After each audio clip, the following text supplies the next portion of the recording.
নমস্কার সকলকে। অনেক দিন পর আবার একটা ব্লগ নিয়ে আমরা এসেছি। চ্যানেলটা অনেক দিন ইনঅ্যাক্টিভ ছিল, তো ফাইনালি আবার চ্যানেলটাকে আমরা শুরু করছি। আজকে রান্না হবে একটা বিহারের খুব ফেমাস খাবার, সেটা হচ্ছে লিট্টি চোখা। আমি কোনোদিন খাইনি লিট্টি চোখা, আর মা কোনোদিন বানায়ও নি। তো আমরা বাড়িতে প্রথমবার লিট্টি চোখা বানিয়ে খাবো, দেখবো কেমন হয়েছে, কেমন খেতে। জানি না অথেন্টিক টেস্ট আসবে কি না, বাট হ্যাঁ, অনেক ভিডিও টিভিতে, অনেক কুকিং শোতে ঠিক যেভাবে বানায় সেই নিয়মগুলো ফলো করেই আমরা বানাবো। তো দেখা যাক কতটা কি ভালো হয়। আমাদের দেশে খুব কমই এমন খাবার আছে যেগুলোর সৃষ্টি আমাদের দেশেই, এবং সৃষ্টির পর থেকে যেগুলোর মধ্যে কোনো রকম বদল আসেনি। তার মধ্যে একটা হলো লিট্টি।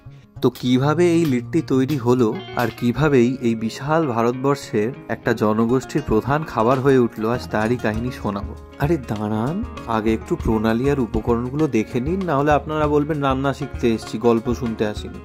এটা একদম পিওর গমের আটা, একদম গমের কল থেকে ভাঙিয়ে আনা, ঠিক যেভাবে বিহারিরা বানায়। বেকিং পাউডার আর লবণ দিয়ে দিলাম পরিমাণ মতো। এবার ঘি দেব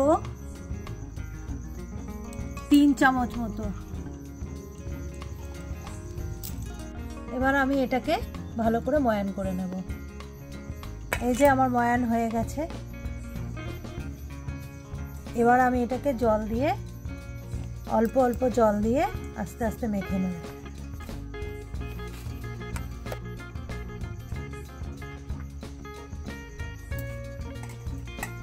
এটা আমার মাখা হয়ে গেছে। আমি একটু শক্ত শক্ত করেই মাখলাম। এবার আমি এই ছাতুর পুরটা রেডি করে নেব। এখানে ওই 100 গ্রামের একটু বেশি মতো দিলাম ছোলার ছাতু। প্রথমে সামান্য লবণ দিয়ে দিলাম, তারপর দিলাম পেঁয়াজ কুচি,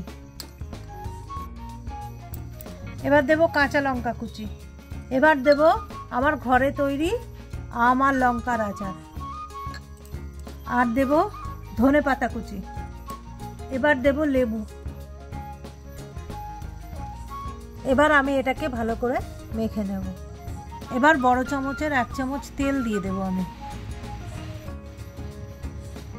সামান্য একটু জল দেব এটার বাইন্ডিংটা আসার জন্য। এই যে পুরটা আমি মেখে নিয়েছি, এই যে এরকম এরকম হবে। এই যে আমি লেচি করে নিয়েছি, এটাকে এবার এই পিঠে যেমন করে ওরকম করে একটু এরকম খোল বানিয়ে নিতে হবে। দিয়ে এই যে এরকম বড় খোল বানিয়ে নিয়েছি। এবার এর মধ্যে এই পুর ভরে ভরে দেব। এই যে পুর ভরে দিলাম। এবার এটাকে বন্ধ করতে হবে। 4-5 থেকে এরকম করে নিয়ে, এরকম নিয়ে পুরটাকে বন্ধ করে দিতে হবে। দিয়ে তারপর এরকম গোল করে নিতে হবে। এই যে এরকম গোল বানিয়ে নিতে হবে। যখন কথা হচ্ছে লিট্টি চোখা নিয়ে, তখন বিহারের নাম তো আসবেই। আমরা সবাই জানি লিট্টি চোখা বিহারের এক ভীষণ ফেমাস খাবার। বলা যেতে পারে বিহারের প্রধান খাবারই হলো লিট্টি চোখা। কারণ ব্রেকফাস্টে লিট্টি চোখা খাওয়া যায়, ডিনারে লিট্টি চোখা খাওয়া যায়, এমনকি বিহারের মানুষ লাঞ্চেও লিট্টি চোখা খায়। সাধারণত পুর ভরা খাবার আমরা একটু নরম পছন্দ করি, কিন্তু লিট্টি চোখার লিট্টি শক্ত হয়। এবার এই লিট্টি কেন শক্ত হয়? কারণ লিট্টি বানানোই হয়েছিল যে খাবারটা বহুদিন রেখে খাওয়া যাবে। খাবারের মধ্যে যদি বেশি ময়েশ্চার থাকে বা বেশি আর্দ্রতা থাকে, তাহলে সেই খাবার তাড়াতাড়ি নষ্ট হয়। শুকনো খাবার বেশি দিন ভালো থাকে। তাই লিট্টি এরকম শক্ত হয়, কারণ লিট্টির মধ্যে কোনো আর্দ্রতা থাকে না। আমরা প্রায় সকলেই ইতিহাসের পাতায় পড়েছি একসময় মগধের রাজধানী ছিল পাটলিপুত্র, আর পাটলিপুত্রের বর্তমান নাম পাটনা। মৌর্য পূর্ব যুগে ভারতীয় উপমহাদেশে যে 16টি শক্তিশালী জনপদ ছিল, তার মধ্যে সবচেয়ে শক্তিশালী ছিল মগধ। সুতরাং মগধে যে এক বিশাল সংখ্যক সেনাবাহিনী সব সময়কার জন্য মজুদ থাকতো, এ কথা চোখ বন্ধ করেও বলা যায়। এবং সাম্রাজ্য বিস্তারের জন্য উপমহাদেশের নানা প্রান্তে সেই সব সৈন্যবাহিনীকে পাড়িয়েও দিতে হতো। এই বিশাল সেনাবাহিনী যখন যুদ্ধযাত্রা করত, তখন তাদের মাঠে ঘাটেই রান্না করে খেতে হতো, এবং যুদ্ধ চলাকালীন সময়ে তারা রান্না করার ঠিকঠাক সময়ও পেতেন না। তাই তারা এমন একটা খাবারের প্রয়োজন বোধ করেছিল যেটা সহজলভ্য, বানানো সহজ, খুব সস্তা উপকরণ দিয়ে বানানো যায়, অথচ খুব পুষ্টিকর, যেটা খেলে গায়ে বলও পাওয়া যেত যথেষ্ট। আর যেমনটা আপনারা শুনলেন, এই প্রয়োজনীয়তা থেকেই তৈরি হলো লিট্টি।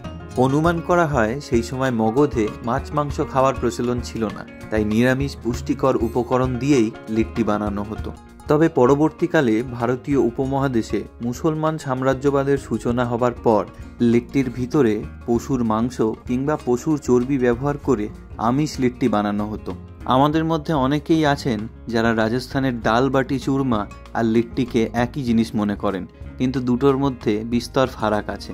বিহারে জন্ম নেওয়া লিট্টির ভিতরে কিছু না কিছুর পুর থাকে, আর রাজস্থানী বাটির ভিতরে কোনো কিছুরই পুর থাকে না। তবে একথা বলতেই হয়, লিট্টির ভিতরে নিরামিষ পুর থাকুক আর আমিষ পুরই থাকুক, লিট্টি হলো এক খাঁটি ভারতীয় খাবার আর আমাদের অহংকার, যা চিরকাল ইতিহাসের পাতায় স্বর্ণাক্ষরে লেখা থাকবে আর ভবিষ্যতেও যার জনপ্রিয়তা গোটা পৃথিবীতে ছড়িয়ে যাবে। এখানে আছে বেগুন পোড়া, টমেটো পোড়া আর আলু সেদ্ধ, আর আমি এই পরিমাণ করে নুন দিয়ে দিলাম। এবার দেব কাঁচা লঙ্কা, এটাও যে যেরকম ঝাল খাবে। এবার দেব পেঁয়াজ,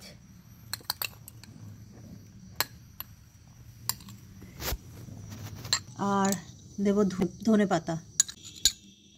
এবার দেব একটা লেবু রস। এবার দেব সর্ষের তেল। ভালো করে মেখে নেব এটাকে। রেডি হয়ে গেছে আমার চোখা।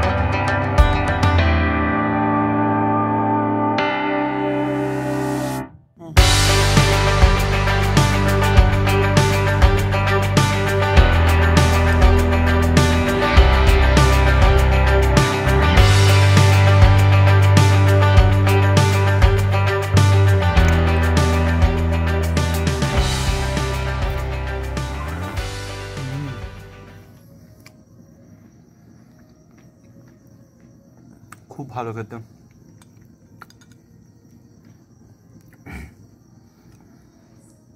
এই জন্য বিহারিরা এত লিট্টি চোখা খেতে ভালোবাসে।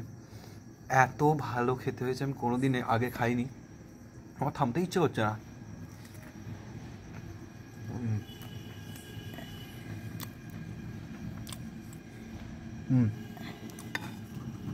ওই বড় লিট্টিটা ভেঙে দেখাই।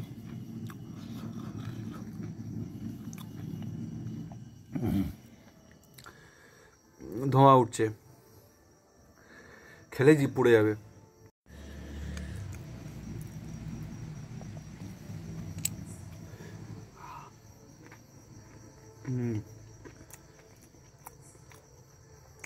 অনবদ্য খেতে।